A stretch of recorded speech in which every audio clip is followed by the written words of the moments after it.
Hello, you are listening to Voice of Uganda Radio. I am your host for the next 2 hours. I am Miss Brenda, and you are listening to the American Connection. So welcome aboard to all of our listeners here in the United States and all of our listeners abroad. You are all welcomed. I don't want to say good morning, even though it's morning here in the United States, because I know in some other places it's not morning, it's evening, or it's afternoon, or it's evening. So wherever you are, we thank you so much for being a part of the program this morning and allowing us to come into your homes and on your airways for the next 2 hours. I do want to make just a couple of comments here. Thank you so much for those of you that have started to go out on Fadu and become a member. I get really excited every time I go out there and we see those numbers grow. They need to continue to grow because we need a huge following in Fadu in order to be able to do what it is that we want to do out there. So remember, it's Fadu, FADDU.org, O-R-G. Go out there and just click on the registration tab, and it only takes you a second or two to become a member. It will send you a confirmation email back to your email. That's how we confirm that, the emails and we connect everything to know that it's correct and everything's okay. You will get that confirmation email. Just click on that, and when you click on it and open it up, it'll tell you congratulations, you've registered and everything. Because when we start to send out mass letters and things that we want our members of FADU to know, we want to make sure that you're getting those emails and you're getting that information so you're on board getting the information that you need. So we appreciate you for that, and we thank you so much for that. And FADU is going to be a huge platform here in the United States of America. Because with the Foreign Affairs Committee, when things start to happen in Uganda that are against humanitarians or it's something that shouldn't be happening or shouldn't be tolerated there, we can make your voices heard because we can send petitions to the floor to say this is going on there and what are we going to do about it. But we have to have the members and we have to have the signatures out there. So please continue to go out there and be a part of the growing family there at Fadu. We appreciate you so much for that, for being a part of the movement, because that's what we really are. I compare Fadu a lot to the NAACP here, just because in the 1960s when we went through civil rights acts and movements, it didn't mean that the NAACP went away. It continues to be something that fights for equal justice and rights for African Americans even today. You know it very well from the Trayvon Martin case that we just had, that NAACP had to come forward and help, to bring more awareness and more attention to that. And they speak very loudly and very clearly. And when the NAACP stands up and says, look, something's not right and something's going wrong here, the world takes note. And the world listens. And that's the same thing that we want Fadu to be for the Ugandan people, not just inside Uganda, but those who are outside of the country as well. So when I say it's really important, I know it because of history, and I know it because of our history here in the United States of America. So please continue to go out there and become a part of that movement. And I wanted to just say again to thank you so much to my American listening audience. I get feedback and people ask me questions and have comments about things, and I try to work those into my program each time I come on, whether it be on the Sunday show with Freedom at Hand or whether it be here at the American Connection. So I just want to thank my American audience as well for being a part of a movement in a good direction, not just for the American people, but for all people. And that's the platform that we stand on here at Voice of Uganda Radio. So thank you so much for being a part of that. I wanted to talk a little this morning, and we're going to do some comparisons. We're going to kind of go back and forth here because there's a few things that are on my mind today, and they're the American Connection, but they tie in very well with Uganda and a lot of things that are still going on there. To my Ugandan family, welcome aboard, and I know you'll continue to chime in as the 2 hours go by. We hear your voices loud and clear. We know that you are there. Nothing that is happening there is falling on deaf ears. And we are doing everything possible to keep things alive and to keep the attention where it needs to be, which is on the Ugandan people that are still there inside the country. You know, here in the United States of America right now, our government has just shut down. And we're going into our second day of our shutdown of our government because of, those of you who are not aware of the the Affordable Care Act, which a lot of people refer to it as Obamacare, but they're one and the same. The arguments are going back and forth. The votes are out there, and people are trying to figure out which way we're going to go with that. So because of it, and because we haven't reached any type of agreement on it as of yet, it's shut down the government now because we've got to put things on hold until we can deal with this. And the question I'm asking to all of my listeners today is, what has Parliament in Uganda done to shut down the government? Because it stands strongly on issues, and it stands strongly and believes in what it's fighting for the Ugandan people. Sometimes it's not bad for a government to shut down, because sometimes when a government shuts down, it gets the attention of the world, it gets the attention of the people, it gets the attention of the government, and then people can come out with their own views and opinions on how they feel about this, the structuring of this, and how we move forward. This is how you live in a true democracy, and this is what democracy is and what it's all about.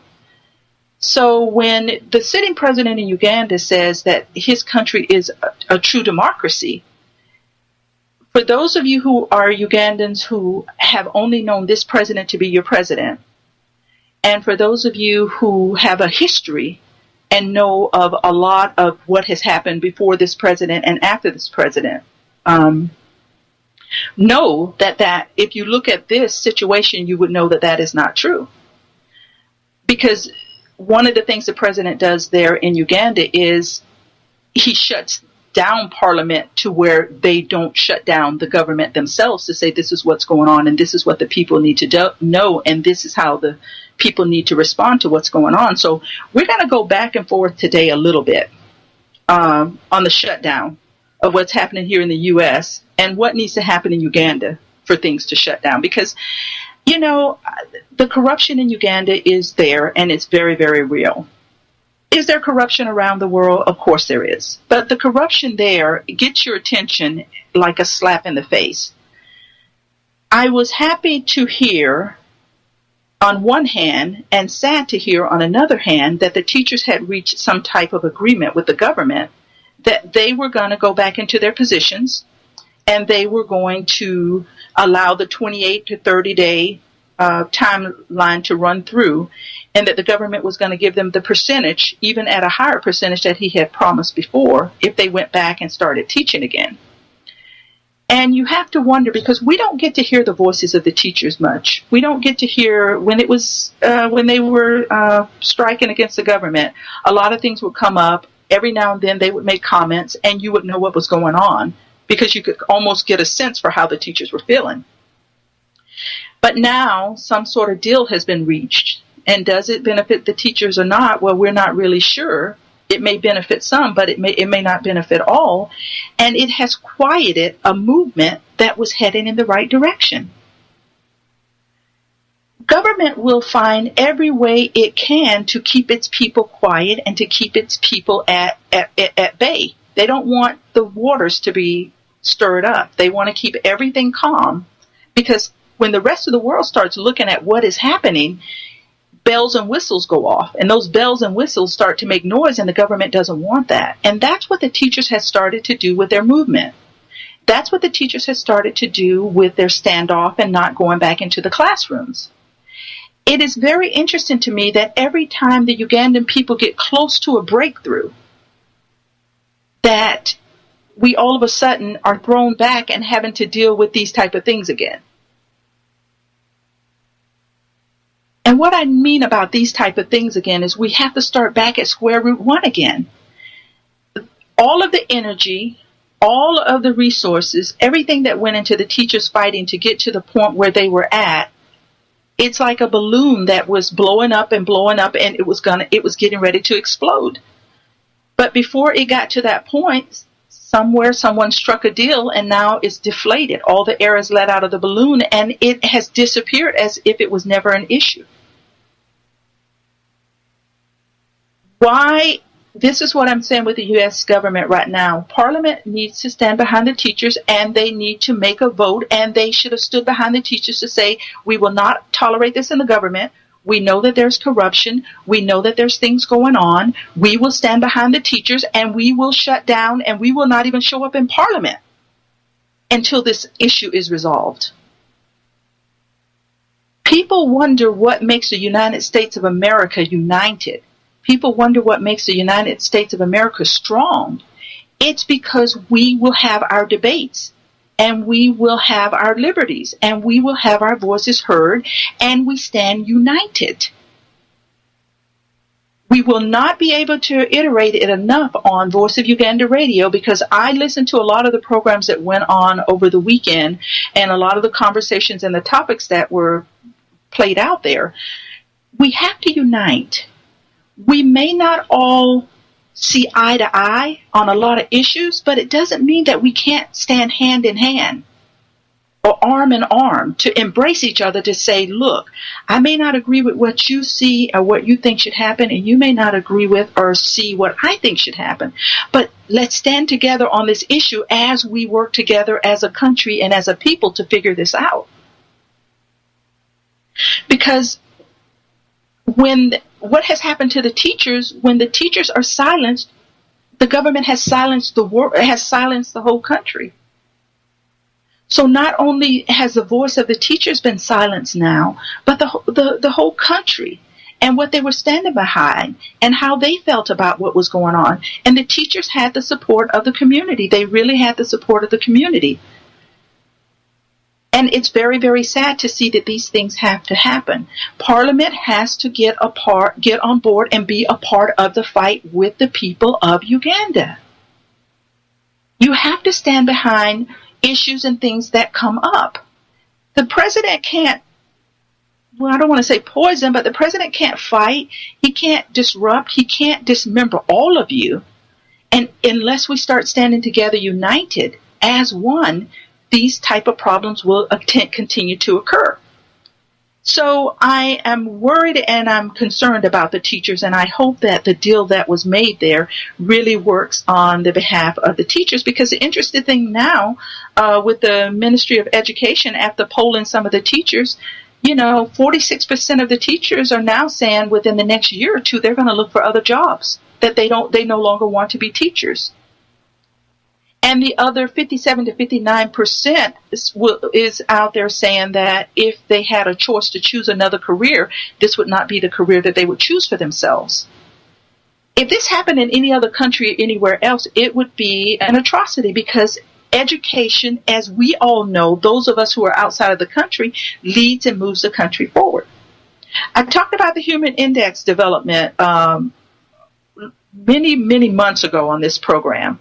And sometimes I go back to reiterate things for the simple reason that I need for things to stay alive in the minds of people.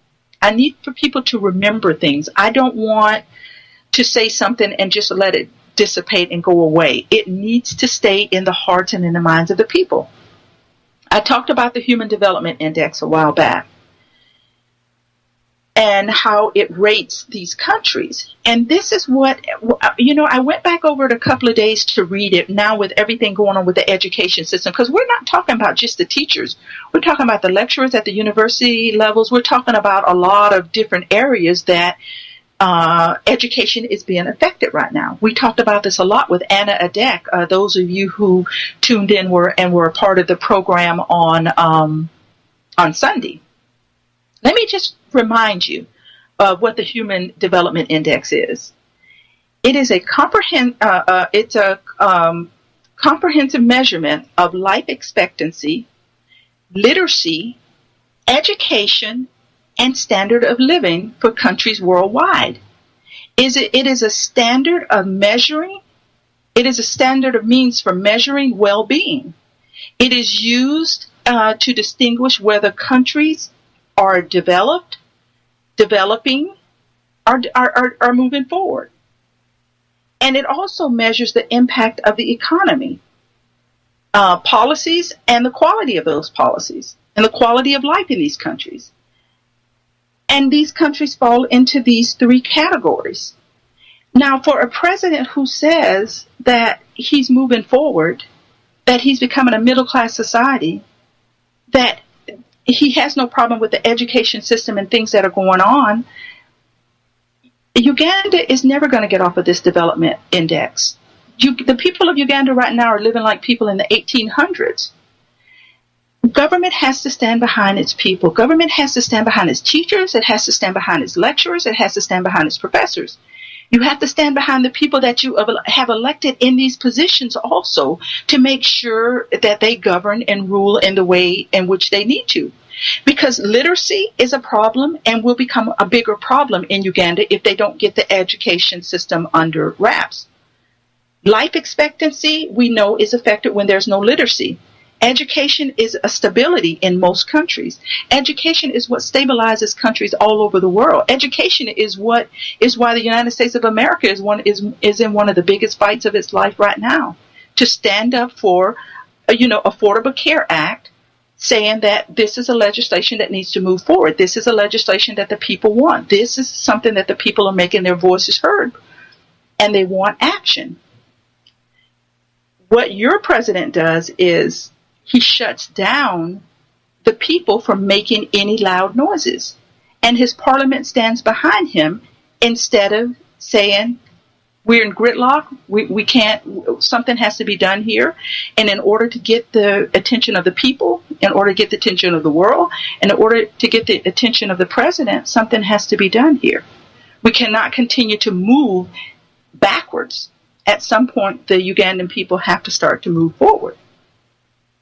When your teachers start to want to look for other jobs and they no longer want to be teachers, and even the youth now that he's going into a younger generation of graduates trying to fill those positions and get those people ready to come on aboard, those people don't even want those positions. And I'm glad to see that, because what that tells me in Uganda, and what that should tell us around the world, when you can no longer get people to apply for these type of jobs, what these people are honestly saying is, if you will treat our teachers this way, what's not to say that you won't treat us the same way when we get in these positions? I love the youth of Uganda, because what is happening with the youth of Uganda is they're starting to unite, and they are starting to stand together and band together.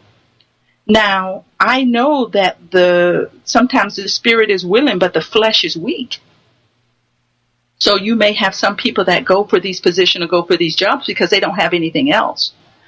But when you look at it on a broader scale of all the people, most people are saying they will not, and they don't want to apply for these jobs, because the same problem that the teachers have now, they know these will be their own problems later on down the road. Problems need to be fixed as they move forward. They don't need to not be fixed, but the government still wants them to move forward. The president wants to run the country the way he wants to and say and do what he wants to do. He wants everybody to accept it and then expect the country to move forward. But the country will not move forward. You will remain on the Human Development Index because you haven't fixed anything. You've just compromised with the government and legislature and the people who are put there to make sure that it runs the way that it should. You've tied everybody's hands and said, this is the way it's going to be done, and I don't want to hear anything about it. So people just continue to move forward with no growth. And when there is no growth and people continue to move forward, eventually everybody's going to fall off of a cliff because there's no growth. And you're going to get to a point that you're going to be saying, well, who's running the government or who's running the country? I tell you who's running the government and who's running the country is the president. You know, just like the law that he felt so necessary to put in place with his elections coming up, you know, the public management bill. He's still saying, I'm in charge here and you will listen and you will do as I say. That would have been the biggest and the loudest noise that Parliament could have made, to say we will not pass this bill by shutting down the government. To say we stand together and we stand united and we stand for the people who voted for us and put us in these positions, and we stand for the people who will benefit from what is or is not about to happen here. When you have a group of people that start to shut their eyes to what the government is doing, you're going to continue to have the problems that you have. Is America free of problems? I should say not. The biggest problem that our president faces right now is a group that's in Congress called the Tea Party that do not want to see him move forward regardless. They don't want to see him move forward. The greatest thing our president has going for him is that he was voted into office by the people. And the very Affordable Care Act that the government shut down by because they don't want to vote for it and they don't want to pass it is the very thing that the people voted the president into the House, into presidency to move forward. So some would say, well, why does the president of the United States just say, well, let's put this on the back burner for a year and then we'll go back and look at it later on in a year? Because the president understands if he gives them that 1 year, he will never see this bill move forward. This is something he campaigned on. This is something he believed in. And this is something that the American people backed him in. And the American people understood and knew that this was something that he was putting out on the table. And we voted for him anyway because health care is needed in the United States. And around the world, there's no country, I don't care how developed any of us are, that people don't suffer in some way or another and need more health care. And it is greatly needed in this country.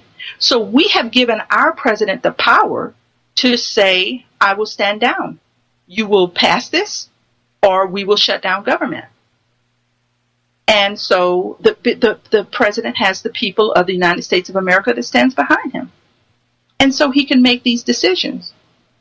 Parliament, if the people of Uganda cannot stand behind decisions that the president makes, then you need to shut down government as well to listen to the people. Because the people put you in your positions in order to govern them and to lead them forward. You may not see eye to eye on a lot of the situations, but it does not mean that you can't stand hand in hand and arm in arm and shoulder to shoulder for the support of the Ugandan people. Because one of the things you know for sure is that the Ugandan people are suffering at the hands of one person, at the hands of this man. The public management bill has tied the hands, not only your hands there in Parliament, but it's tied the hands of the people in Uganda. It's taken away freedoms and liberties and justice for them to stand up for what they believe. And something this important should not have moved forward that quickly. One of the things right now with our government shutting down, we stand on the ground that we can debate the issue. If Ugandan citizens really feel like they live in a democracy, why are so many decisions being made without the recourse of the benefit of the Ugandan people? The public management bill should be something that is making headways like the Affordable Care Act here in the United States of America. Because you would stand to say this is not right and we cannot do this, and according to the Constitution, we cannot take this away from the Ugandan people because the Constitution says they have these liberties and justice and rights.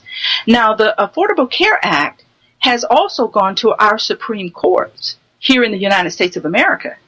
The reason the Affordable Care Act went to the Supreme Courts is because within Congress and within the state houses and the Senate houses, they were saying this is against the constitutional rights of the American people.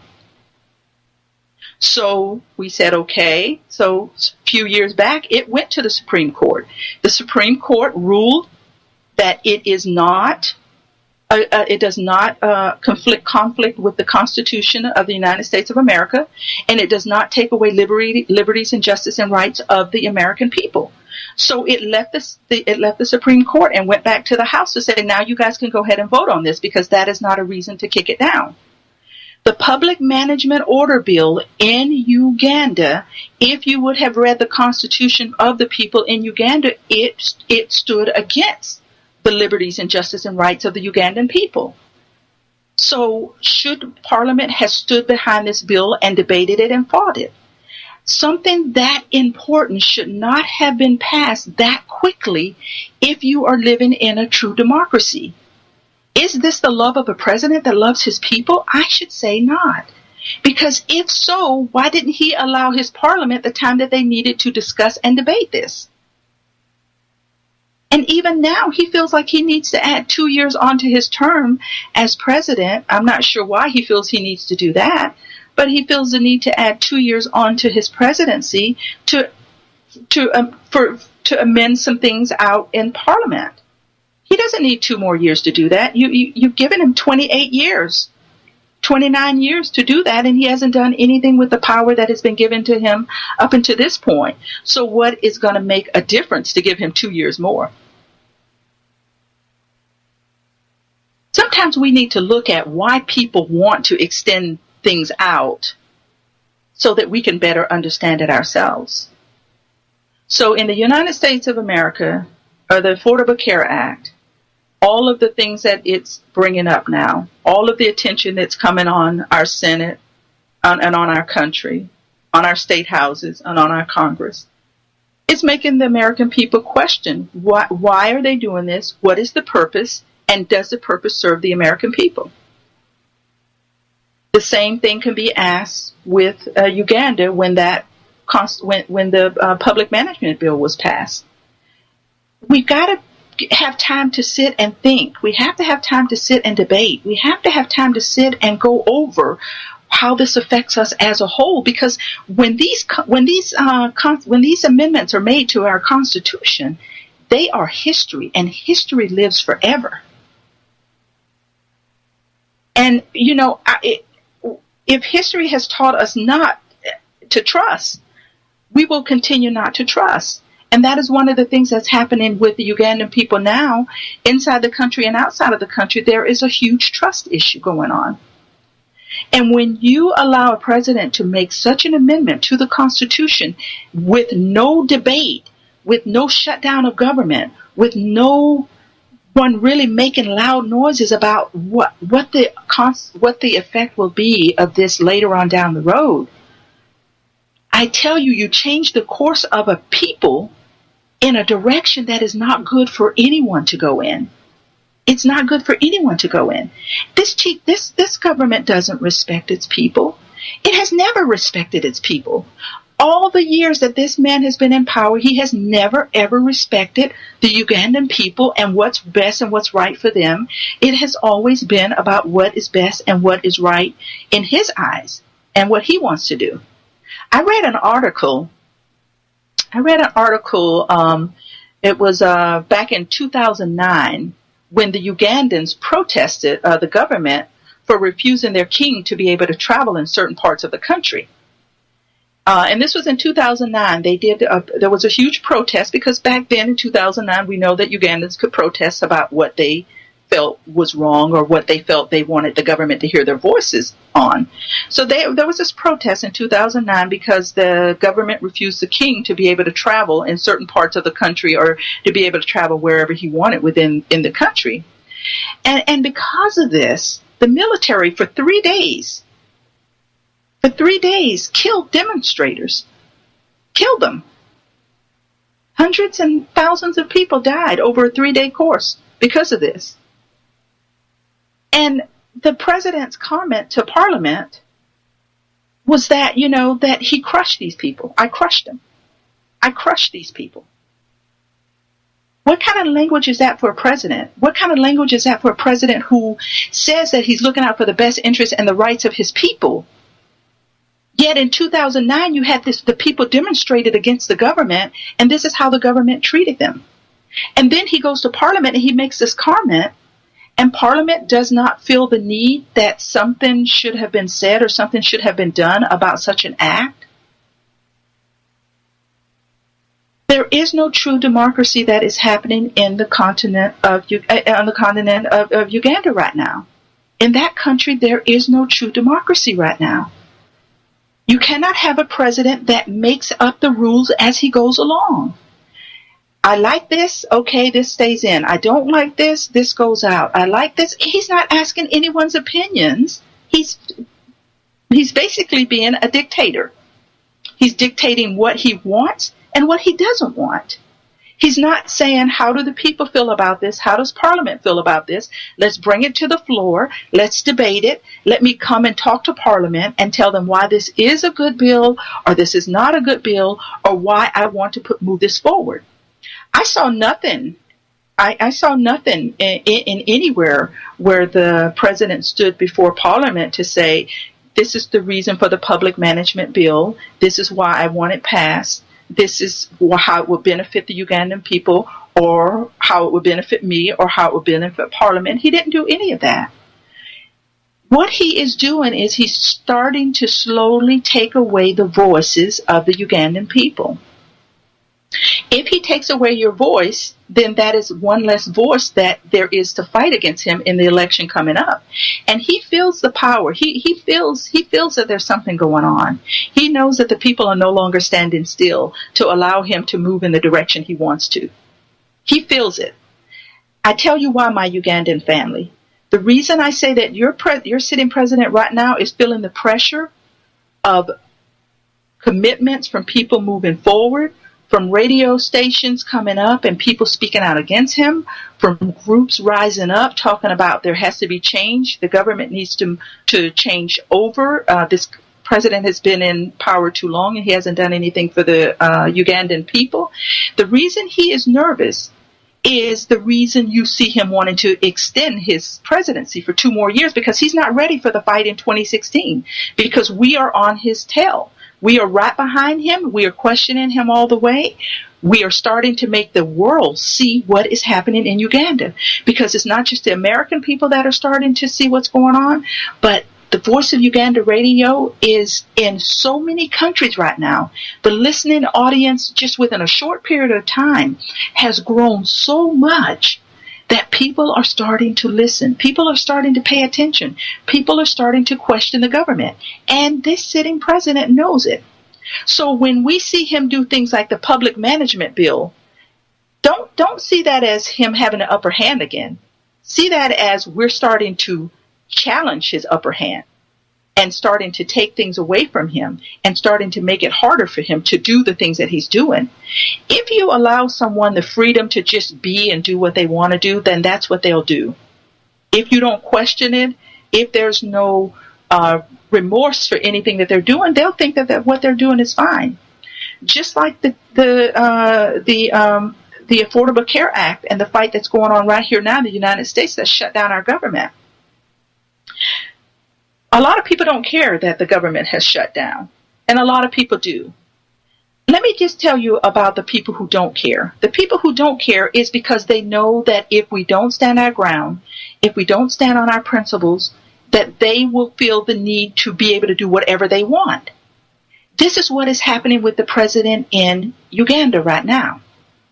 If he is not challenged by the people to say something you're doing is not right and not fair, he will continue to have the upper hand and he will continue to do what he wants to do. If the government didn't shut down, and if the American government did not shut down, and if the American people did not hit the street, and if you go anywhere in any state right now, people are picketing. There's picketing lines. There's demonstrations. People are fighting. People are standing up for their rights in this country.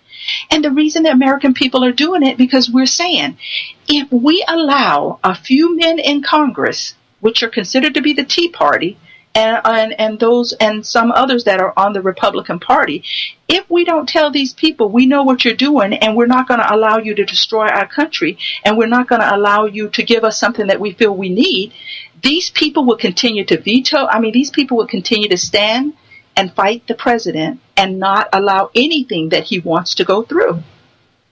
So at some point in time, it's good for things to shut down so that people's voices can be heard, and so that not only our president knows that he has the support of the American people, but for our Congress to know, excuse me, just because you come in and you form this Tea Party, and you think that now because this Tea Party's there, it can stop and block anything that this president, who a lot of people have never accepted, you want to block him from being successful as president. We're here to tell you that it's not going to work, because you have 40 million Americans who need and would benefit from this insurance, the Affordable Care Act.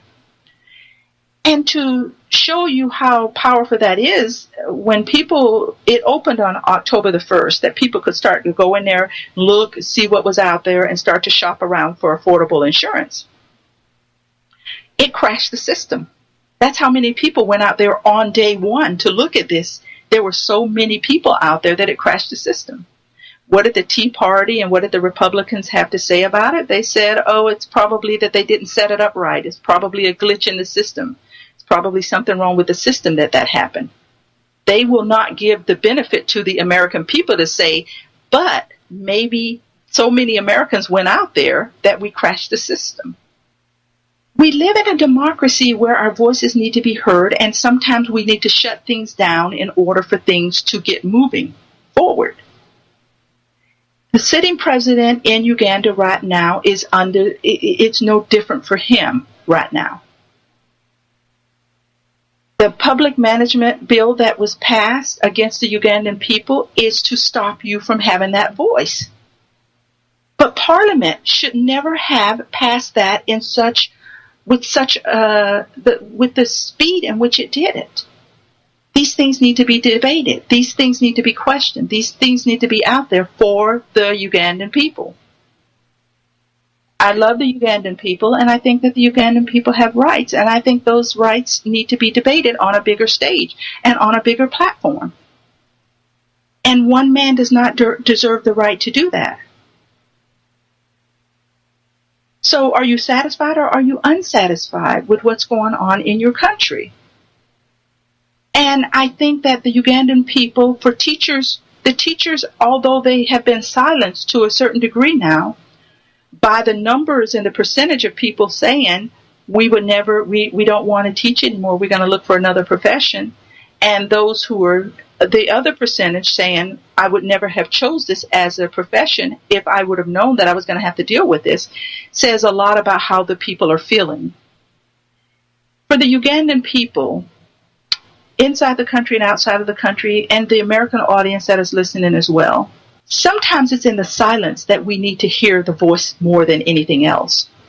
Sometimes when there's too many voices and there's too much being said, we don't really get the true picture of what people may be feeling, what people may be going through. Sometimes it's in the silence that the loudest voices are heard. And for these teachers to feel that they no longer want to be teachers, and they would no longer use this as a profession that they would want to be in, I think they're still speaking to us. They're just speaking to us in terms that we need to make sure that we don't turn a deaf ear, and that we continue to hear them, their pleas for our help and their pleas for our crying out to us. Because what is going to happen in 28 to 30 days is which is less now because time is ticking. Just like time is ticking in the United States for the shutdown of our government, time is ticking in Uganda as to what is going to happen in the 28 days that the government allowed themselves that they're going to give these people an increase. Will we be back at ground zero again? Or will this be a time that we can move forward victoriously? And I pray for the teachers that this is a time that they can move forward victoriously, regardless of whether they want to continue to be teachers later on down the road or not.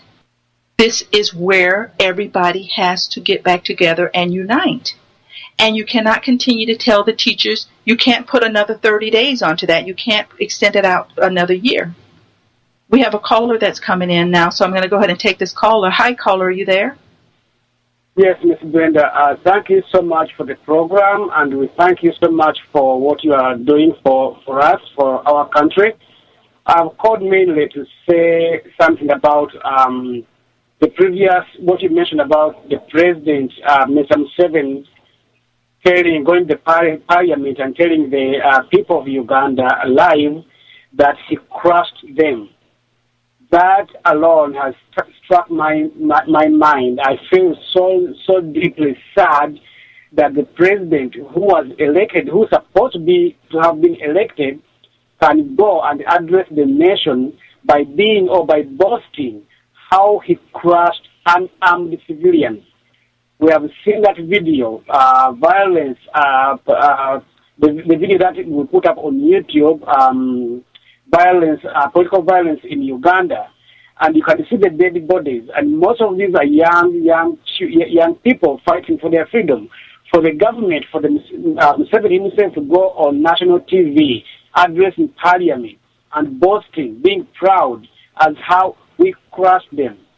Yes, Mr. President, you crushed them, and they are on the street. Blood was bleeding. You never crushed bananas. You never crush. You are not crushing, orange juice. Oranges. You are crushing human beings. For you to be proud and use such a language, it shows you what character, what type of human being you are.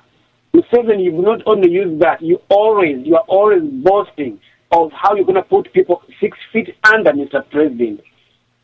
We now understand who the man Museveni is. Museveni, you're a killer. Because I cannot be proud seeing people being shot, and then I go and say, we crushed them. This is not the first time you've used that word. You've used that word when people in Guru were killed. You said we crushed them. I mean, what type of human being are you, Museveni? I cannot even use my mouth to call you president. You are a killer. Presidents do not talk like that. You do not go around boasting how you crush your own citizens that you swore to protect under during the SYE. That is something Ugandans have to understand. We have to know that we are being led by a man who does not value human beings, especially for those of Ugandans. And also, I want to add on about the public management bill, because we talked about it. This public management bill is meant to guard you. Okay, right now they are saying that it will only affect people who are gathered because of politics. Because of politics. I mean, if people gather to go to listen to political rallies, the police, individual police, must determine if this is the political nature or if the gathering is about political nature or not. So, by passing this public management bill, you are handicapping the opposition that would challenge you because it is political nature, and that's where you're headed. Lastly and foremost, I want our listeners to please call Miss Brenda's program because she's there to help us. She's saying all these things. You as Ugandans, it's your responsibility to encourage and support her what she's doing by calling. If you cannot say anything or you have no topic to say, at least you can call and say, Miss Brenda, thank you, and hang up. Don't just listen and listen and listen. We need to call and give her support because what she's doing is so important that most Ugandans have decided not to do. Remember, Miss Brenda is not a Ugandan. And Miss Brenda needs your support to understand that you are there. But putting on the radio, voice on the radio, and keep quiet, especially those people in the U.S., when the phone is free, I can understand people who are in Uganda. But you people in the U.S., I know you are online. I know you are listening. It is time to participate. It's time to be active in your own political situation. It's imperative. You stop being a spectator and jump in the field and be one of the players. Museveni has taken our country for granted. Museveni has ruled us for 27 years, and nobody has given him the right to rule us this long. Museveni just went ahead and said, when he was being interviewed by Al Jazeera when he was here in the United States, that Uganda is not a monarchy. It's not a constitutional monarchy. But everything is indicated otherwise. You cannot say you've been in 27 years that people vote you over and over and over and over, Mr. President. Nobody is loved that much. We know you're a dictator. It's time for you to go. Thank you so much, Ms. Brenda. Thank you so much to our caller there who spoke with a lot of compassion on a few things. I'm going to touch on a few of the topics he talked about before we go on break this morning, before we start the second half of our show. One of the things that I wanted to say that he talked about is the language of the president. The language of the president is uncalled for. No president anywhere on the globe, on the face of the earth, would ever get in front of its Congress, its parliament, or any of its leaders and have that type of language to say about its people. Because presidents are put into those positions because of the love they have for the country and the love they have for the people. But when you get a president that can get up there and make a comment like that, where is the love of people? There isn't. If Obama got in front of the American people in a public speech and made a comment like that, we would have him. I mean, he would be. We wouldn't. He would have to go. Couldn't have him as president anymore, because you cannot use that type of language in front of the American people or in front of any people that you consider yourself to be in a position to lead. And I think this is the problem that has happened with this president for so long. No one has challenged him on his thinking, on his speaking, on the way he addresses things, and the way that he thinks there's nothing wrong with saying some of the things that he says. So he continues to do it. He continues to do it. And if we don't put some kind of pressure on him that these things are not tolerable, he will continue to do it. I remember when the article I read about the professors, when the professors were leaving and on strike at the universities, especially there at McCary University, he was saying let them go back and herd goats.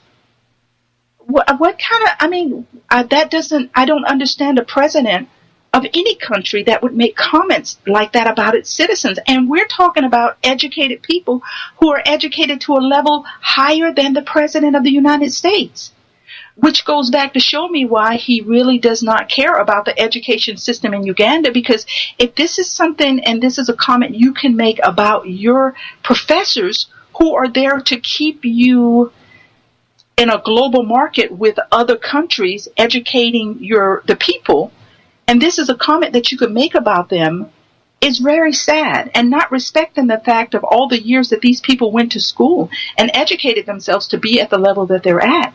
And your sitting president doesn't even have as much education as these people. And yet he can say and make such a comment as that. It's just really very, very sad. It's a sad day when a president can get in front of its people and make such comments, whether it be in death, whether it be in their situations that they're in, and think it's okay, even with the teachers that just went on strike, for the government to say that dismiss them, fire them all. We can hire younger people who want those positions. I mean, really? Is that any way to run a country? It sounds like something my 23-year-old would do. That's the way he would run the country. He would say, get rid of it and put something else in. Well, you're not 23 years old.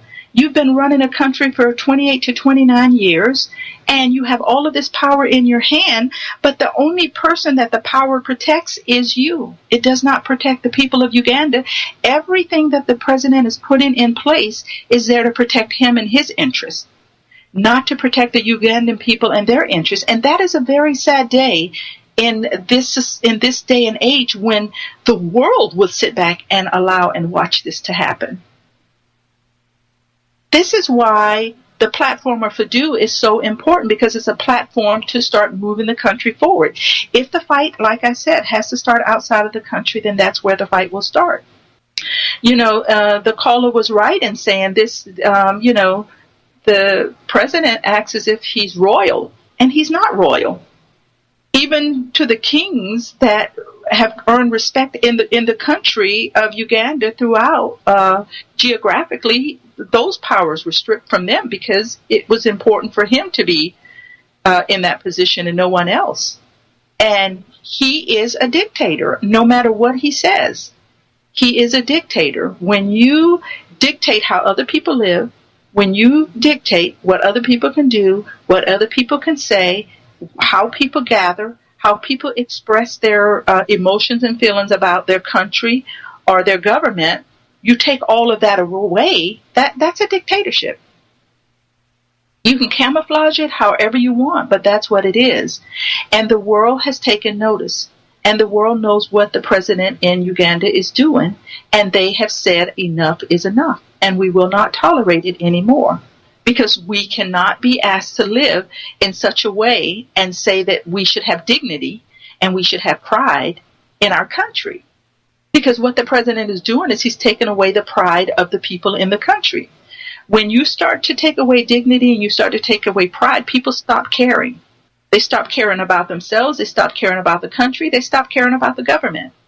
And then you really collapse in on yourself. And that is what's happening to Uganda right now. It's starting to collapse in on itself. And we're talking about a country that has a lot to offer to the world. A lot to offer to the world. You are listening to The American Connection, and I am your host, Miss Brenda. We are going to take a 5-minute break here, and we will come back with the last hour of the program. I do encourage you, as the caller did before, he went off the air so compassionately, that if you care to be a part of the program and a part of the conversation, please feel free to call in the second half of the program. We're going to take a 5-minute break here, and we'll be back. Fellow citizens, we call upon you to practice resistance and protest against Museveni. We call upon you to oppose strongly the Museveni government, which is responsible for the downfall of Uganda. It is important to know that Museveni is afraid of the millions of people who are living for that day, for the light of day when Uganda will be liberated from his dictatorial regime. Fellow citizens, it's been 24 years of dictatorship. We should all know that at present our drive for freedom has already grown so strong that Museveni has already begun to change his tactics. We call upon people to participate, to organize silent stand-ins for a free Uganda. We call upon people to demonstrate that we're tired of him. We call upon governments in the United States of America and abroad, people in responsible positions, politicians, only to act in the service of peace, justice, and freedom for Uganda. We call upon people to use all legal and imaginative means and methods in order to ensure peace, justice, and freedom for Uganda. We call upon people from the north and south, from the east and west, and yes, from the central province of Uganda to be loyal to one another. We must preserve our loyalty to human dignity. We call upon people once again not to wait until it is too late to begin thinking about a free Uganda. We call for a new attitude. Arise, fellow citizens. East Alliance of Democracy and Development in Uganda, FADU. Ebigendererwa by'ekibiina kino kuzza mirembe, enkolagana ey'awamu, obwenkanya, okuggyawo enkola y'omwana waani, n'okusosola mu mawanga, okutulugunya, okulya enguzi, ebikudde ejjembe mu Uganda. Era kirwanirira okuza enfuga eya demokulasiya mu Uganda.